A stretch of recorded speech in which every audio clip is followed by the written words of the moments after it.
কেমন আছেন? আলহামদুলিল্লাহ খুব ভালো। এটা কি ক্ষেত করলেন? এটা হলো ধুন্দুল আর হলো ভেন্ডি ক্ষেত। ও আচ্ছা, আচ্ছা দেখা যাচ্ছে। ওইদিকে ভেন্ডি আছে, হ্যাঁ। এদিকে আর এটা হলো ধুন্দুল একবারে ওই সিরিয়ালে ও টোটালি আচ্ছা, আচ্ছা। এদিকে ধুন্দুল ক্ষেত আছে। ও কি ওটা বয়ামটা কি জন্য দিছেন? এই বয়ামটা হলো পোকার জন্য। ও এটা পোকা অটোমেটিক মনে করেন এর কারেন্ট হুম। অটোমেটিক কারেন্ট হয়ে যায়। এর ভিতরে পোকামাকড় আটকে যায়। ভাই আপনার গাছগুলো তো আসলে খুব সুন্দর হয়েছে। হ্যাঁ, আমাদের হ্যাঁ। ইউটিউবের ভিউয়ার্সদের দেখায়, তাই না? আসলে খুবই অনেক সুন্দর। পরিচর্যা করা লাগে তো এর প্রতি খুব মানে যত্ন সহকারে পরিচর্যা করা লাগে। তা নাহলে পারা এত সুন্দর গাছ হবে আর এত সুন্দর এই যে ধুন্দুলের গোট দেখছেন? হুম, হুম, হুম। এর গোট এগুলো আরো বড় হবে, অনেক বড় হবে, ও বড় আচ্ছা, সাইজ আচ্ছা। হবে।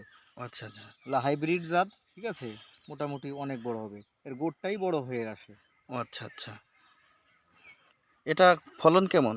এই ফলন এটা অনেক ফলন, এটা একটা একটা গাছে মনে করেন 30-35 টাকা এই ধুন্দুল হবে। ভেন্ডি গাছটার কোন জাতের ভেন্ডি এটা? এটা হলো হাইব্রিড জাত। ও এই আচ্ছা, জাতে আচ্ছা। এটা পুরো একবারে গোড়ের থেকে, জি, এই জি। যে দেখেন এই যে একবারে গোড়ের থেকে এই যত বড় হবে, বড় হইতে হইতে মনে করেন এই গাছ গাছ মনে করেন 5 ফিট ইয়ে হবে, এই 5 ফিট পর্যন্তই খালি ভেন্ডি ধরবে। ও আচ্ছা, আচ্ছা। আসেন দেখি আপনাদের কি করেছেন এদিকে আরো। আপনি তো মরিচ ক্ষেত করেছেন এবার? হ্যাঁ, হ্যাঁ, মরিচ ক্ষেত করছি। ও আচ্ছা, আচ্ছা ওই ভিডিওটা আরেকদিন দিব। হ্যাঁ, মরিচ ক্ষেত করছি। একসময় ওটাও দেখাবো কিভাবে মরিচ আসছে গাছে, হ্যাঁ, সেটাও দেখাবো আর হ্যাঁ, কিভাবে হ্যাঁ। ছিটতে হবে। ও আপনার ধান ক্ষেতের তো ভিডিও করা হয়নি। হ্যাঁ, সবাই তো হ্যাঁ, বলতেছে ধান খুব ভালো ওটাও হইছে। দেখাবো, ওটাও দেখাবো। ধান ক্ষেত মাশাআল্লাহ অনেক ভালো ধান হইছে। ও আচ্ছা, এখন আচ্ছা। ধান পাক ধরতেছে, হয়তো কাটা পড়বে, দিন 15 দিন পরে যে কাটা পড়বে, খুব সুন্দর ধান হইছে। হ্যাঁ, হ্যাঁ। তাই তো শুনলাম সবার মুখে। দুন্দুল কি একবারও কাটা হয়েছে? না এখনো শুরু করিনি, তবে 2-1 এর ভিতরে ধুন্দুল কাটবো। ও আচ্ছা, আচ্ছা। কারণ ধুন্দুলের এই যে দেখেন ধুন্দুলটা এই যে হ্যাঁ, সাইজ আছে, 2 দিনের ভিতরে ধুন্দুলটা ইয়ে হবে। এজন্য 2-1 এর ভিতরে ধুন্দুল কাটা পড়বে। ও আচ্ছা, আচ্ছা। আপনার তো আবার গরু ছাগলের চাষও আছে, তাই না? হ্যাঁ, হ্যাঁ, গরু ছাগলের চাষ আছে। এই যে তাদের জন্য এই যে ঘাস, হ্যাঁ।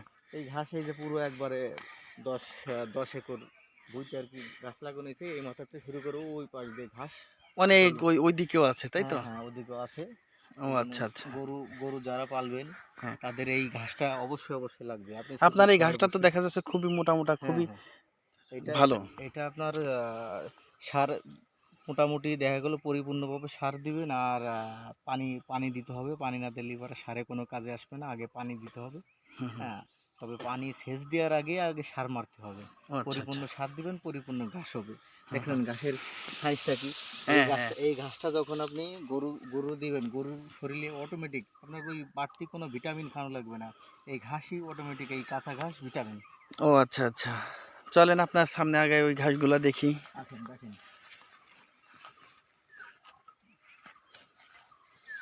তাহলে তো আপনি মানে এক ক্ষেতেই দুইটা ফসল করছেন, তাই না? হ্যাঁ, হ্যাঁ, হ্যাঁ। একসাথে ২ টো ফসল। ও আচ্ছা, আচ্ছা। এই যে দেখা যাচ্ছে এই ডিব্বার ভিতর প্রচুর পোকা। হুম। হ্যাঁ, ওই পোকা, এই ডিব্বা অটোমেটিক, এই ডিব্বাটা যখন এখানে রাখা হইছে, হুম, হুম। এই গাছে কোনো পোকা আসবে না। সম্পূর্ণ পোকা এই ডিব্বার ভিতরে অটোমেটিক ঢুকে যাবে। ও আচ্ছা, আচ্ছা। না খুবই সুন্দর পদ্ধতি। ভাই আসলে আপনার মতো সফল কি আর কেউ হতে পারবে? অবশ্যই পারবে, অবশ্যই পারবে। যদি সে এই পরিচর্যা ঠিক মতন করতে পারে তাইলে পরে অবশ্যই সে পারবে। প্রত্যেকটা লোকই পারবে। যদি সে কার্যক্রমে সবসময় ঘাসপালা মোটামুটি একবারে পরিচর্যা ঠিক মতন করতে পারে তাহলে অবশ্যই সে স্বাবলম্বন হবে। তা আমিও চাই আপনারা সবাই এটা এই পরিচর্যা সুন্দর মতন করবেন। একটা জিনিস খালি লাগাইলেও হবে না, ওই জিনিসটা পরিচর্যা করা লাগবে। যদি করেন তাইলে পরে আপনি অবশ্যই স্বাবলম্বন হবেন।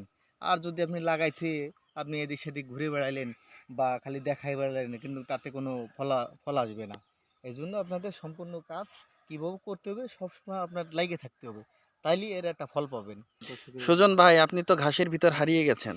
হ্যাঁ, গাছ তো অনেক বড় হয় আসলে, তো আরও অনেক উঁচু হয়, 6 ফিট উচ্চতা হয়।